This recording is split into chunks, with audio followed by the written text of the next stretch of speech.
Teniški navdušenci in navdušenke, prav lepo pozdravljeni v Facebook pogovoru. Se zdaj selimo na Štajersko, kjer pozdravljam Filipa Jeffa Planinška. Filip, lep pozdrav. Pozdravljen. Ja, zanimivo, kaj se je zgodilo v vaši družini. Istočasno praktično sta postala državna članska prvakinja, tako ti, kot tudi sestra Anika, ne? Kako gledata na ta zares izjemen uspeh? Ja, definitivno smo v bistvu najprej malo presenečena, po drugi strani pa zelo vesela.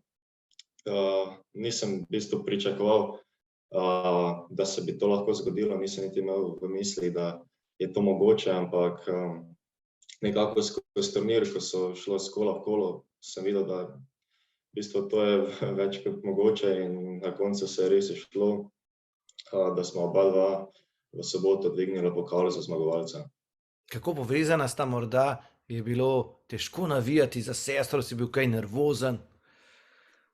Ja, tisto četrtfinale se mi zdi, ko je bilo 4 ure tekma proti Pihti Drame, jaz sem prišel iz igrišča, tretji set, 2-2, je že tista majhna nervoza iz strani igrišča, ko veš, da sestra, da upaš, da osvoji oziroma da dobi to tekmo, to težko tekmo po 3 ure pa pol takratne igre.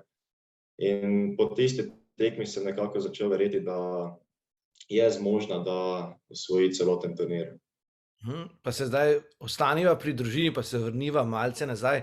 Star si 21 let, prihajaš pa iz smučarske družine. Ni seveda skrivnost, da je tvoj oče Urban Planinšek, nekdanji smučar, zdaj zelo dober smučarski trener. Je bil kdaj nekako v ospredju tudi tisti drugi del vaše družine, smučanje ali vedno tenis? Ja, ko sem manjši, sem začel trenirati smučanje pri kakšnih 7-8 letih. Sem tudi tekmoval na par tekmah, teh mladinskih oziroma teh bolj za do 10-11 let, ampak nekako mi je vedno v bistvu te zunanji poletni športi bili v ospredju. Treniral sem še nogomet in tenis. Potem pa se enkrat pri 11 letih sem se z bratrancem na smučišču zaletel in mi je od takrat dalje mi je v bistvu smučanje postalo kot nekaka prepreg, v bistvu ta poškodbe pa to, ko sem se začel zavedati, ko sem bil starejši, da to ni za mene in sem se odločil za šport brez kontakta, tenis. Ja, kako pa je oče to sprejel? Mu je bilo težko, je želel, da sta oba smučare ali ne? Kako zdaj spremlja vajino kariero? Je veliko vpet? Ja, zelo, v bistvu veliko podpore, tudi sam je rekel, da je smučanje nevaren šport, da raje vidi, da smo v tenisu, da nismo na mrzlem v zimi, ampak da lepo zunaj na 25-30 stopinj igrava tenis, ker je lep šport in ja, tu je veliko podpore doma bilo, zato so tudi potem kasnejši rezultati nastopili. V zadnjih letih si treniral na Ptuju, bi malce opisal tam je takrat trenirala tudi Tamara Zidanšek, sta kdaj igrala na treningi skupaj?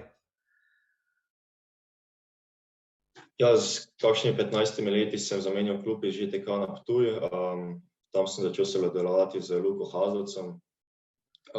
S Tamaro pa seveda, ko je bila priložnost, ko sem dobil poklic od Zokija, ko je bila Tamara seveda doma, sem z veseljem z njo treniral, smo trenirali večkrat, tudi z Svenom, ko je poleti prišel domov iz študija.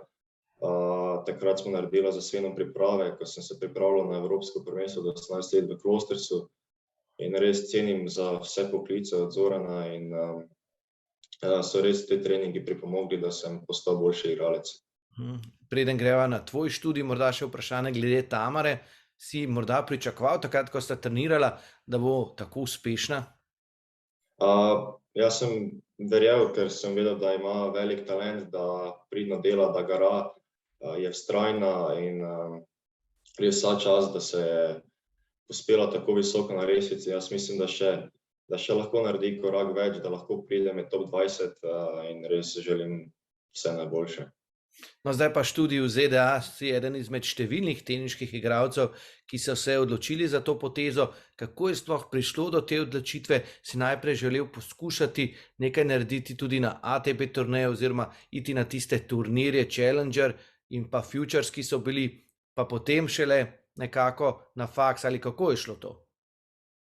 Ja, v bistvu nekako sem imel v mislih, da če bi na ITF-u bil okoli top 50, top 40, da bi že res lahko dobil kakšnega sponzorja, da bi pokril stroške potovanja po turnirjih, da je mogoče probal na pro, ampak žal to ni bilo tako, bil sem okoli 200, če se ne motim, in sem razmišljal, da študij bi bila najboljša varianta, da odigram in študiram 4 leta in potem za 24 leti lahko probam na Pro Tour.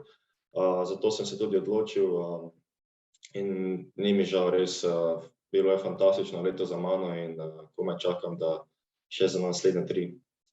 Kje si, kako trenirate tam, lahko malce opišeš vsak dan? Ja, sem na University of Alabama na jugu. Ja, vsak dan ne bom rekel, da je lahko, ker je tam velika vročina in vlaga, ampak nekako sem se navadil.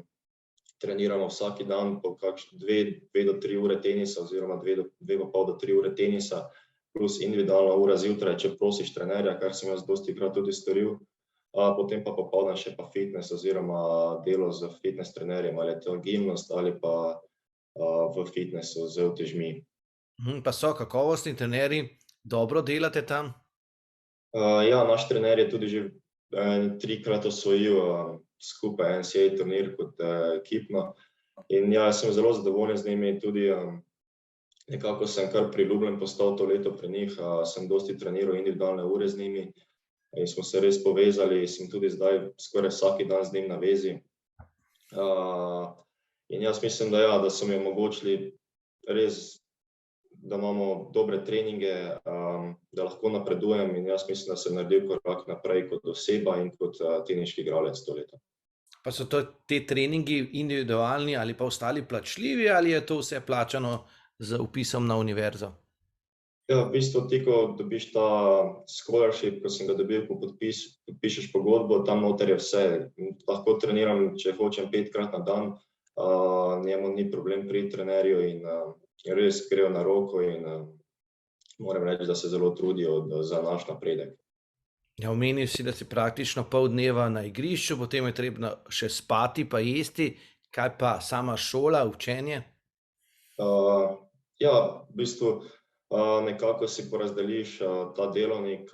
Zjutraj imam kakšnega tutora za te kakšne težje predmete. Drugače pa zvečer, ko pridem iz večerje, pa to največ delam za šolo.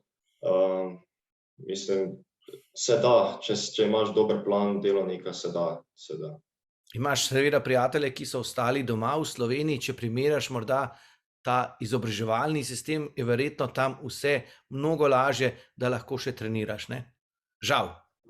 Ja, žal je tako. Ja, imam veliko prijateljev tu, ki študirajo razne fakse in ja, so tudi mogli postiči pot, zato ker enostavno ni bilo mogoče znesti, da bi lahko končali letnik študija in zraven trenirali oziroma ne tenis, oziroma kakšenkoli šport na visokem tekmovalnem nivoju, lahko v bistvu samo za sebe še tako rekreativno 2, mogoče do 3-krat na teden, kaj grejo. Ampak žal za tekmovalen šport tule v Slovenski univerzi mislim, da je težko. Kakšno pa je življenje sploh v Ameriki, če takole nekako počasi zaključiva? Vemo, koronavirus pa na jugu ZDA, kjer se marsikaj dogaja. Kako ti doživljaš vse te spremembe, recimo temu, v življenju vsakdanjem? Ja, najprej je bil šok, ko sem prišel v Ameriko, tu sem iz Maribora navajen, da vsaj kakšen hrib okoli mene, tam pa v bistvu vse ravno pa suho. Zelo malo padavin, lahko igramo tenis do novembra oziroma celo do decembra od zunaj in potem februarja že lahko ponovno gremo ven. Glede koronavirusa pa so me presenetili, v bistvu, če si cepljen, potem ne rabiš nositi nikjer maske oziroma že kar nekaj časa tako. Mislim, da so pri nas celo bolj striktni glede tega. Tam se je nekako vse že malo pozabilo, vsaj tam, ko sem jaz, ne vem za druge dele v Ameriki, ker mislim Kalifornija, tam so še vedno zelo striktni. Ampak tam na jugu, ko smo mi, je pa v bistvu za način življenja ne vem, če bi ostal tam, ampak za ta 4 leta mislim, da je res super izkušnja, da sem tam. Pa morda poznajo Slovenijo tam, morda zaradi Luke Dončića, ali tam košarka ni tako popularna? Ja, v bistvu samo zaradi Luke Dončića pa Dragića v bistvu se pozna Slovenija, ker vsakič, ko sem se predstavil, pa sem rekel, da sem iz Slovenije, so po mojem mislili nekateri, da je to neka nova zvezna država v Ameriki, ampak ja, drugače sem pa tudi enim kazal na mapi na Google Maps, ki je Slovenija, pa kako daleč je to približno, pa časovni pas drugačen in to, da sem jih malo razsvetljiv. Še zadnje vprašanje, kaj te čaka zdaj, kdaj se vrneš v Ameriko, boš nastopal na kakšnih turnirjih, kar nekaj turnirjev je tudi v Sloveniji, VTT. Ja, zdaj naslednje 3 tedne bom igral te profesionalne turnirje Velenje, Litija in Radomlje. Potem za nazaj v Ameriko pa se vračam 12. avgusta in mislim, da je to državno prvenstvo neka dobra popotnica za te naslednje turnirje in tudi za začetek študijskega leta, kajti tudi tam so zelo težke in pomembne tekme za posamezno kot tudi za ekipo. Kar dobro se je torej šlo, da so zdaj 3 turnirji doma, da ni treba nikamor drugam, ne? Ja, to je super, to je res privilegij, ki smo ga dobili to leto in upam, da naslednja leta, ko se bom vračal v Slovenijo, da bomo še imeli to možnost, da bomo lahko gostili te profesionalne turnirje. Hvala lepa, da si vzel čas in srečno torej najprej na teh turnirjih, potem pa tudi v Združenih državah Amerike. Srečno! Hvala.